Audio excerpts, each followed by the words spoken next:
రాష్ట్ర ముఖ్యమంత్రి గారు please please sit down please please Harish Rao గారు కూర్చోండి. అధ్యక్ష, మన పెద్దలు సాగునీటి ప్రాజెక్టులు ఆధునిక దేవాలయాలు అని చెప్పారు. ఎందుకు అంటే ప్రజలకు, సామాన్యులకు, పేదలకు, ముఖ్యంగా రైతాంగానికి దేవాలయం ఎంత పవిత్రమైనదో,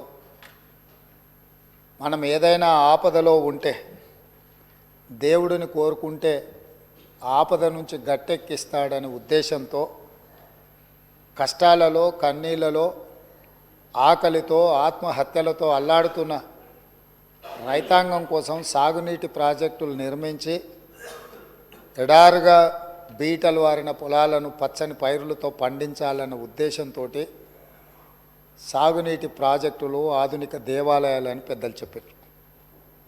అదేవిధంగా తెలంగాణ ప్రజలు, ఈ ప్రాంత వలసలు, ఈ ప్రాంతంలో ఉన్న పరిస్థితులను, పాలకుల యొక్క నిర్లక్ష్యాన్ని దృష్టిలో పెట్టుకొని నీళ్ళ కోసం నిప్పులు చెరిగే విధంగా తెలంగాణ సమాజం అంతా కొట్లాడింది. స్పీకర్ సార్, వారు గతంలో లెజిస్లేటివ్ అఫేర్స్ మినిస్టర్గా పనిచేసినారు. ఏదైనా ప్రత్యేక అంశం ఉన్నప్పుడు స్పీకర్ గారు ఎజెండాలో లేకపోయినా స్పీకర్ గారికి సర్వ అధికారాలు ఉంటాయి. ప్రత్యేకమైన సందర్భంలో ప్రత్యేకమైన అంశాల మీద స్పీకర్ గారు అనుమతిస్తే ఏ సభ్యుడైనా మాట్లాడవచ్చు. ఒకవేళ ఆ సభ్యులు మాట్లాడదలుచుకుంటే, ఒకవేళ తమరు అనుమతిస్తే మిగతా సభ్యులకు ఎవరికి కూడా అభ్యంతరం లేదు. కాబట్టి దయచేసి సభా సాంప్రదాయాలను గౌరవిస్తూ ఈరోజు తెలంగాణకు ప్రధానంగా రెండు సాగునీటి, తాగునీటికి వనరులు. ఒకటి కృష్ణానది, కృష్ణా జలాలు, రెండు గోదావరి జలాలు. కృష్ణా జలాల మీద దాదాపుగా నిన్న తమరి అనుమతితోని కొంతమేరకు మనం చర్చించగలిగినాము. వాస్తవాలను ఈ రాష్ట్ర ప్రజలకు మనము చెప్పగలిగినాం. ఇక రెండవది గోదావరి జలాలు.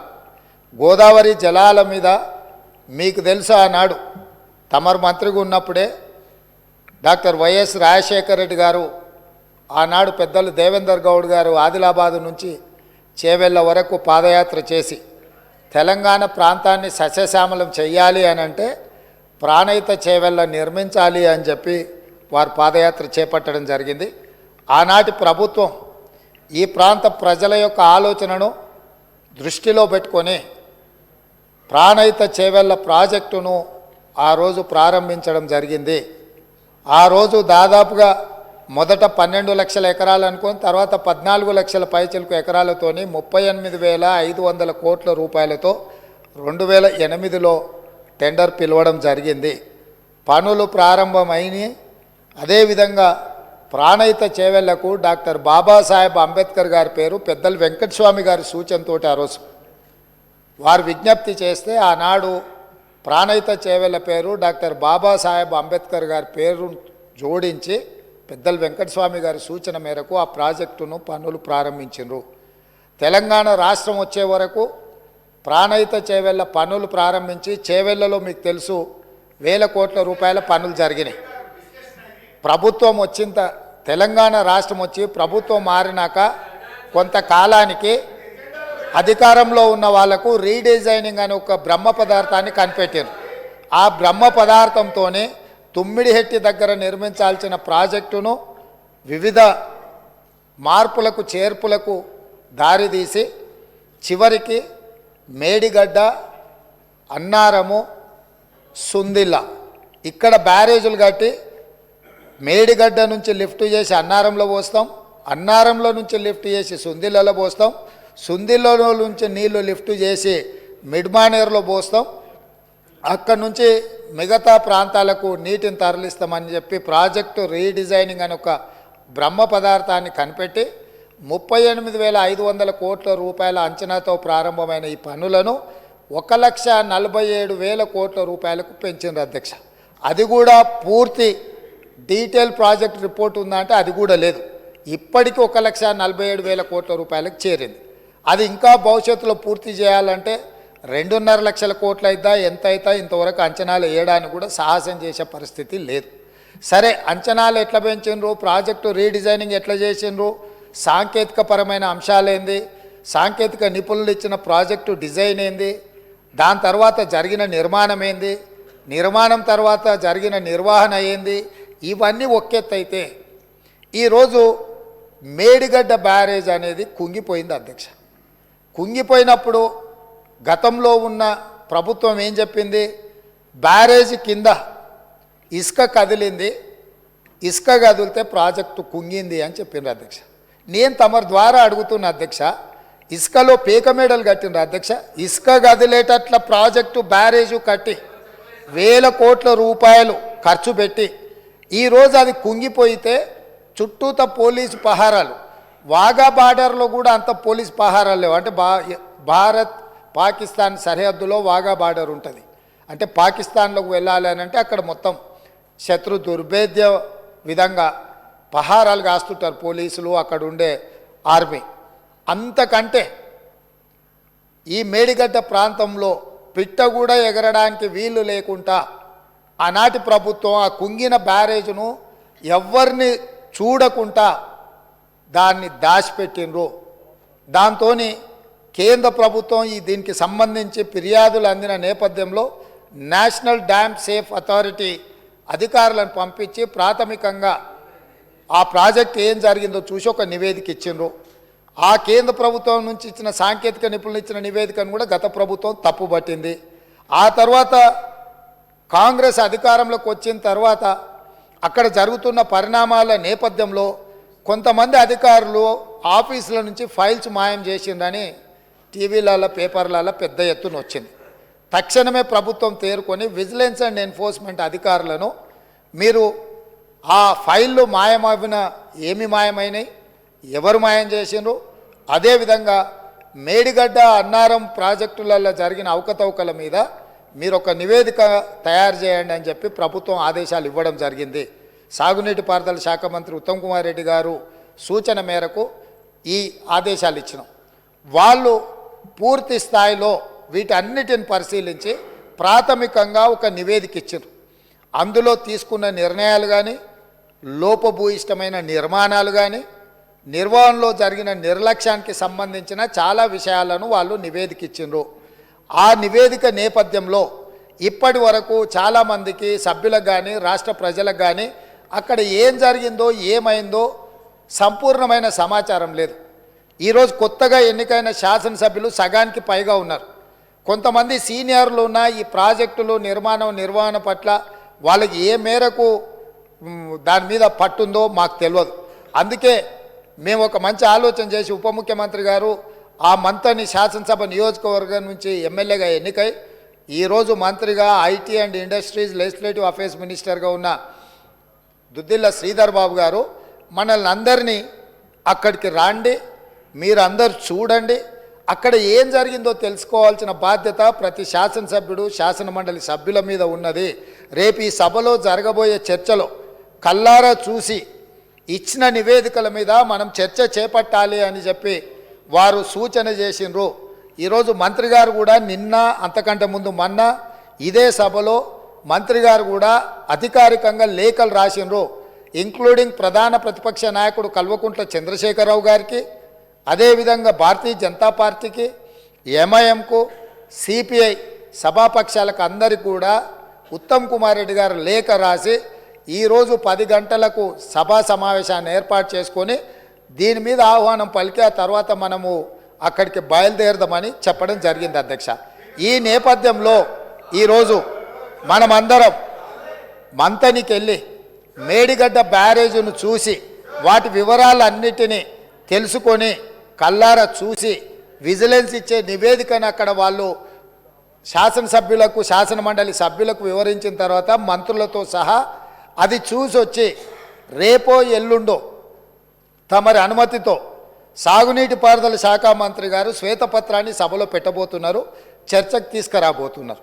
ఆ రోజు వీళ్ళందరూ చర్చించడానికి సభ్యులందరూ కూడా ఈ వాస్తవాలను చూసి ఈ వాస్తవాల నేపథ్యంలో చర్చ జరగడానికి అవగాహనతో కూడుకున్న చర్చ తెలంగాణ సమాజానికి తెలంగాణ రైతాంగానికి మేలు జరగాలి, మేలు చెయ్యాలి అనే ఒక సదుద్దేశంతో ఈరోజు ఈ కార్యక్రమాన్ని తీసుకున్నాము.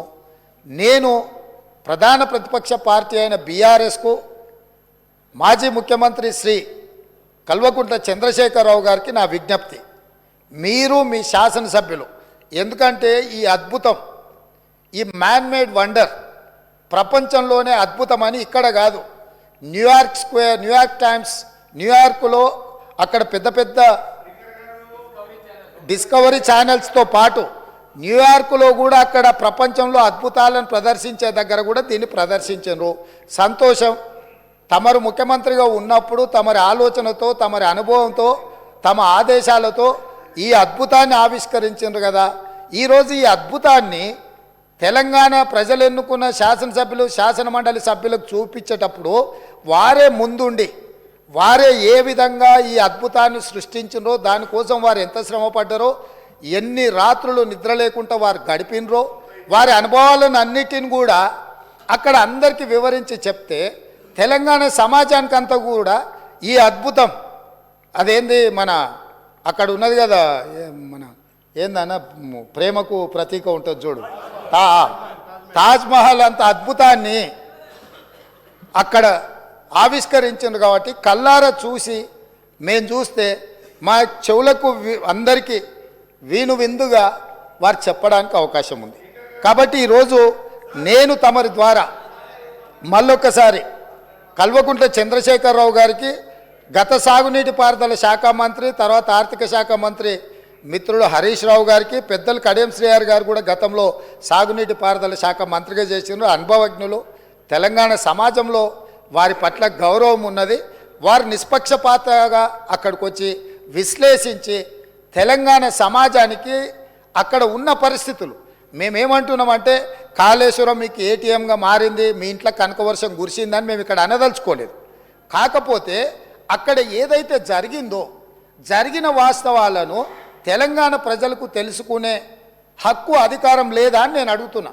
ఈరోజు మన అందరము గత 4-5 రోజుల నుంచి చెప్తానే ఉన్నాం, అందరం కలిసి వెళ్దామయ్యా, ఒక మంచి వాతావరణంలో కలిసి మన అందరం మెలిసి అక్కడికి వెళ్ళి చూసి తప్పు జరిగిందా జరగలేదా, తప్పు జరిగితే తప్పు జరిగిందని నిర్ధారిస్తే తప్పుకు కారణం ఎవరు, దాన్ని నిర్ధారిస్తే దానికి విధించాల్సిన శిక్ష ఏంది, ఈ సభలో చర్చించుకొని ఈ సభ ద్వారా ఒక మంచి సాంప్రదాయానికి తెరదీద్దామనేదే మా ఆలోచన. ఈరోజు మేము దానికోసమే ఆ ప్రాంత శాసనసభ్యుడు కాబట్టి గతంలో గవర్నర్ గారు ఉండే, వారి పేరు ఎందుకు కానీ వారు ఏమన్నారు, కాళేశ్వరరావు అని అన్నాడు హరీశ్వరరావు బదులు. కాళేశ్వరరావు గారిని కూడా ఈరోజు మేము అక్కడికి కాళేశ్వరం పోదామని అడుగుతున్నాము. మేము ఆహ్వానించడంలో ఉన్న తప్పేముంది అధ్యక్ష? ఇప్పుడు మేము ఒకవేళ బై రోడ్డు మేము బస్సులు పెట్టుకున్నాం, అందరం కలిసిపోయినట్టు ఉంటుందని. ఒకవేళ ఏదైనా మీకు బస్సులో ఇంత దూరం ప్రయాణం చేయడానికి ఏదైనా ఉంటే ప్రభుత్వానికి అధికారికంగా హెలికాప్టర్ ఉన్నది. పెద్దలు చంద్రశేఖరరావు గారి కోసం ప్రత్యేకంగా హెలికాప్టర్ను కూడా రాష్ట్ర ప్రభుత్వము సిద్ధంగా ఉంచింది బేగంపేట ఎయిర్పోర్టులో.